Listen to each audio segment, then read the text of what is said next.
নমস্কার সকলকে, ভালোবাসার রান্নার পক্ষ থেকে আজ একটা অন্যরকম রান্না। এই সাধারণ যে ছোলা আমরা খাই, ভাজা খাই, ভিজিয়ে খাই, সেই ছোলা দিয়েই একটা মশলাদার রেসিপি করে দেখাবো আপনাদের। তার জন্য আমি 1 কাপ মতো ছোলা আগের দিন রাত্রে ভিজিয়ে রেখেছি, অনেকক্ষণ ভিজেছে, তারপর জল ঝরিয়ে রেখেছি। এবার প্রেশার কুকারে এটা আমি সেদ্ধ করব।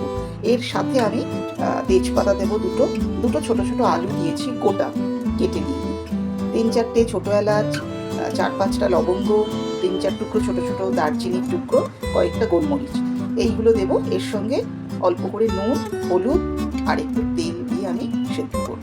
তারপরে ফিরে আসছি। যে ছোলাটা সেদ্ধ করলাম, সেই ছোলাটা 5টা হুইসেল দিয়েছি প্রেশার কুকারে। এবার সেদ্ধ হয়ে গেছে, আলু দুটো সেদ্ধ হয়ে গেছে। আমি দেখিয়ে দিচ্ছি ছোলাটা, এই একদম নরম হয়ে গেছে। আলুর খোসাটা ছাড়িয়ে নেব, তারপর ব্যবহার করব। এছাড়া নিয়েছি আমি এখানে 2টো টমেটো কুচিয়ে নিয়েছি, আর একটা বড় পেঁয়াজ কুচিয়ে নিয়েছি, আর 8-10 কোয়া রসুন, 4-5টা কাঁচা লঙ্কা, আর অল্প খুব সামান্য একটু আদা এর মধ্যে গ্রেট করে নিয়েছি। প্রথমেই এই আদা, রসুন, কাঁচা লঙ্কা দিয়ে যে পেস্টটা করে রেখেছি সেইটা আগে আমি তেলে দেব, দিয়ে ভাজবো। তেলটা গরম হয়ে গেছে,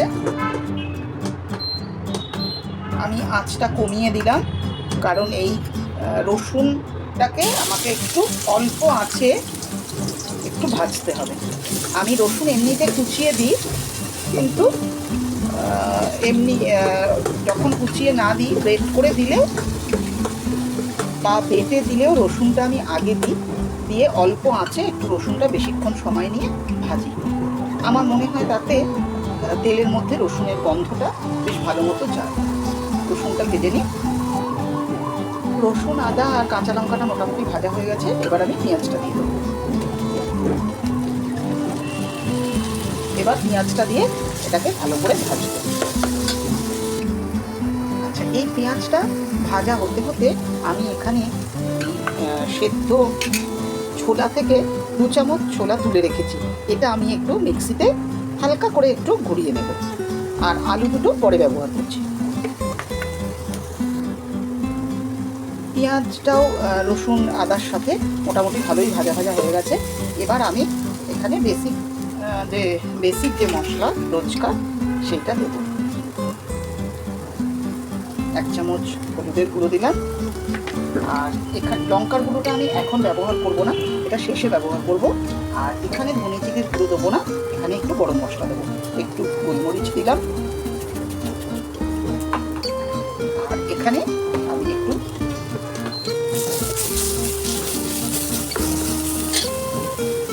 এই টমেটোটা দিয়ে দিলাম।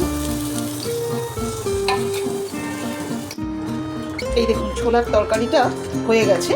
এই মশলা ছোলা বলুন, ছোলার তরকারি যাই হোক, এটা হয়ে গেছে, এটা ফুটে গেছে এবং মাখা মাখা গ্রেভিও হয়ে গেছে। এবার এটার উপর আমি একটা তড়কা দেবো। একটা ফ্রাইং প্যান বসিয়েছি, এখানে আমি 1 চামচ ঘি দেব। ছোট যে আমাদের চায়ের চামচ, তার 1 চামচ ঘি দেব। এই 1 চামচ। এটার মধ্যে আমি জিরে ফোড়ন দেবো না, এটা যেহেতু আমি পেঁয়াজ রসুন ব্যবহার করেছি তাই দেবো না। এর মধ্যে আমি ঠিক এই কটা আদা একটু লম্বা জুলিয়ান করে কেটে নিয়েছি, এইটা এর মধ্যে আমি দিয়ে দেবো। এটাকে একটু ভেজে নেব, নিয়ে এর মধ্যে আমি একটু লঙ্কার গুঁড়ো দেব। মোটামুটি আদাটা ভাজা হয়ে গেছে, গ্যাসের ফ্লেম আমি একদম কমিয়ে দিলাম। এখানে আমি এই সামান্য একটু হলুদ দিলাম,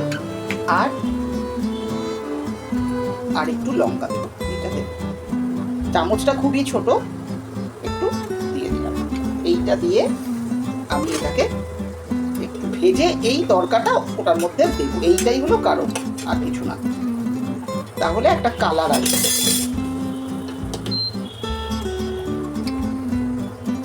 দেখতে পাচ্ছেন কালারটা চেঞ্জ হয়ে যাচ্ছে। এটা এবার আমি এর মধ্যে দিয়ে দেবো। এই যে ওই ফোড়নটা ঢেলে দিয়েছি, যেহেতু অল্প ঘি তাই অনেকটা দেখতে পাবেন না, আর এই সামান্য একটু গরম মশলা আমি এর মধ্যে দিয়ে দেবো। ব্যাস, এবার নাড়াচাড়া করে গ্যাসটা বন্ধ করে দেবো, দিয়ে ঢেকে রেখে দেবো আমি।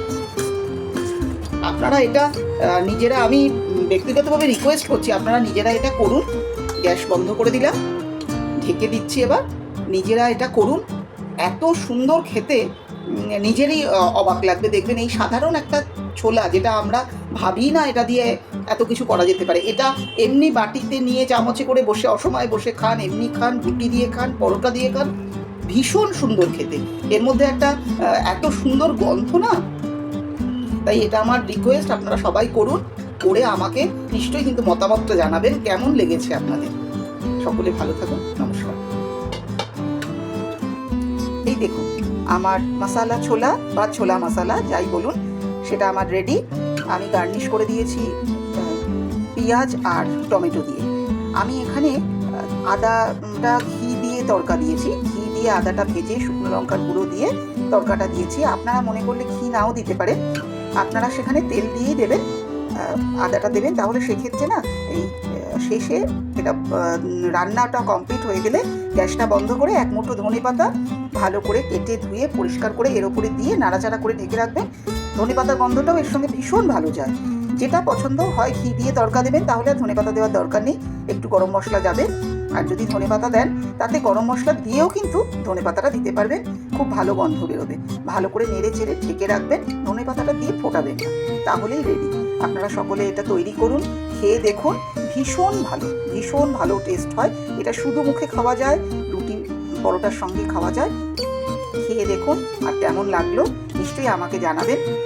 আর যদি ভালো লাগে তাহলে লাইক করবেন, কমেন্ট করবেন, আর অন্য যদি কিছু দেখতে চান সেটাও জানাবেন।